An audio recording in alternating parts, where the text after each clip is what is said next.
Good morning po sa lahat ng professionals, especially sa mga criminologists na katulad ko. In this video po, turuan ko naman kayo kung paano kayo magkakaroon ng unit sa CPD or point sa CPD na hindi nyo kinakailangan mag-take ng seminars o ano pa mang training sa pamamagitan lamang ng inyong mga nakuhang certificates simula ng 2018 pataas. So in this video, sundan nyo lang po kung ano yung ginawa ko para maka-earn ako ng CPD points. So ang una nyong gagawin ay pumunta lamang po kayo sa inyong mga browser at i-type ang CPDAS para makakreate kayo ng inyong account sa CPDAS. So pag nakita nyo na po yan, pindutin nyo yung get started, din punta po kayo sa professional registration. Scroll nyo lamang po pababa and then mag-agree kayo kung nabasa nyo na yung mga instructions. So dyan, fill upan nyo po yung mga personal information na kinakailangan para sa inyong account.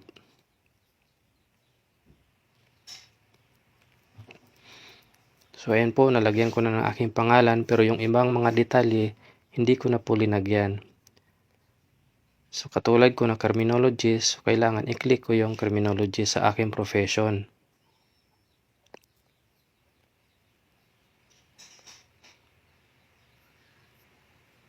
So sa source naman po ng information, ang ibig sabihin lang po niyan kung paano nyo nalaman yung CPDAS. So ang linagay ko na lang is through PRC website. Then i-click nyo po yung next para makapunta naman kayo sa account registration. So ilagay nyo lamang po ang inyong email, then yung password para po kayo ay makaproceed. Then i-next nyo lamang po. So dyan na po lalabas ang inyong mga personal information na nilagay nyo kanina. So dapat i-check yung maigi kung tama ba yung mga information na nilagay nyo. Then kung tama na yan, na-review na lahat, i-next nyo na para ma-confirm nyo yung inyong details. So ako, hindi ko na pwedeng ma-next yan kasi meron naman akong dating account sa CPD.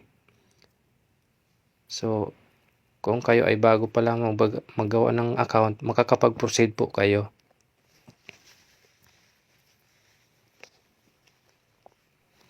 So halimbawa, nakapag-create na kayo ng inyong account. So mag-login lamang po kayo doon sa inyong bagong gawang CPDAS account. Then lalabas po dyan yung inyong dashboard. Tapos pindutin nyo lamang po yung may other activities for accreditation na nasa taas. At i-click naman ang application for CPD credit units. At yan naman ang lalabas. Then kailangan yung mapindot yung X dun sa taas para makapag-proceed kayo. Then i-select nyo naman kung paano nyo nakuha ang inyong mga certificates or sino ang nag-issue ng inyong mga certificates or trainings. So ako, yung company sponsored training programs. Then kung makikita nyo yan sa baba, yung regional office, so select nyo lang kung saang regional office gusto nyong i-process ang inyong CPDAS application.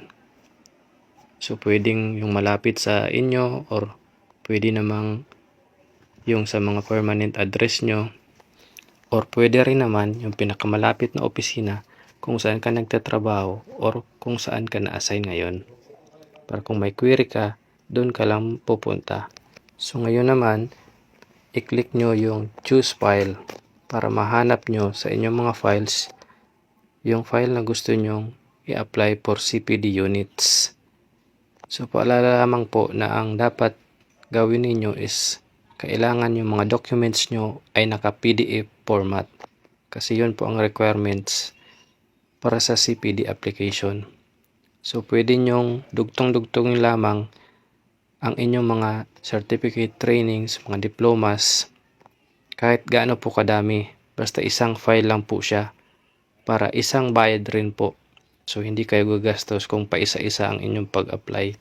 So lahat po ng mga training, certificates nyo na nakuha nyo or na-earn nyo noong 2018 onwards, pwede po yung i-apply. So ako dito, ang iniligay ko yung basic logistic course ko. Kasi pangalawang pag-apply ko na po ito.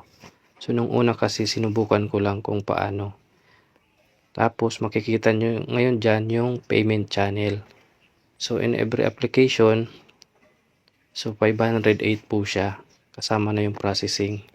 So makikita nyo po dyan yung mode of payment. Pwedeng through bank, through Paymaya, or GCash. So napakadali po yung transaction dito kasi hindi mo na kailangan pumunta ng main office or regional office para i-process po yung iyong CPD application. So everything is online. Wow. Then proceed ka na, i-submit mo na yung iyong application. So ayan, application submitted na. So sabi sa instruction, wait for 10 seconds bago mo i-click. So ayan, na-click na natin at medyo loading. So ayan, lalabas na po yung payment option natin.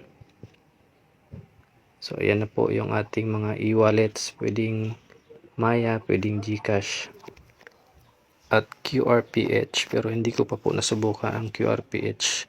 So kaya ako is GCash lang muna kasi yun yung sanay ko. So ayan, on process na po ang ating payment. So mag-login na lang po tayo sa ating GCash account. So ayan mga tol, alam nyo na yung GCash number ko. Alam nyo na ang gagawin nyo. Just so ayan, pagkatapos na dumating ang authentication code, so type mo lang yan dyan para makapag-proceed tayo. Ayan. Then next, tapos ilagay mo lamang yung pin code ng GCash mo para makapag-next ulit tayo. Ayan. So ayan, nakita nyo na kung magkano. So 508. Kasama na dyan yung processing. Ayan. After 9 seconds, antayin lang natin na mag-process.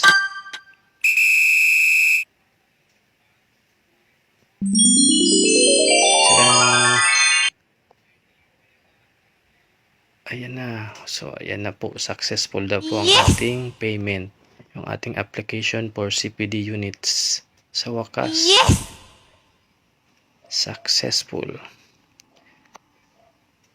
So ayan po, ganun lamang po ang inyong gagawin kung gusto nyo po mag-apply ng CPD units. So ulitin ko lang po ulit na kailangan nyo mag-create ng CPD account, then fill up nyo yung mga kailangan fill upan sa inyong information at saka sa inyong registration. Then paalala lamang po na dapat naka-PDF format. So ngayon, punta tayo sa aking account. Tingnan natin kung na-credit na ba yung ating in-apply for CPD points. So ayan, punta tayo sa ating dashboard. Sa ating my other activities for accreditation. So ayan na, lumabas na nga po. So ayan na. So nag-apply tayo noong December 7, 2022, then August 10, 2023. So ayan po, makita nyo yung status, accredited parehas. So, sabihin po, dalawang beses na tayo nakapag-try mag-apply ng CPD units accreditation. So ibig sabihin po, successful yung mga ginawa nating application. So ito po, pwede nyong i-open or i-download again yung inyong documents na in-apply for CPD. So bago ko po makalimutan, 28 days nga po pala ang ating hintayin para malaman natin kung accredited or hindi yung ating sinubmit na mga documents. So yun lamang po, sana po ay marami kayong natutunan. So pwede nyo pong i-share and i-like ang ating video para makatulong sa iba. Hanggang dito na lamang po. Maraming salamat. Good day!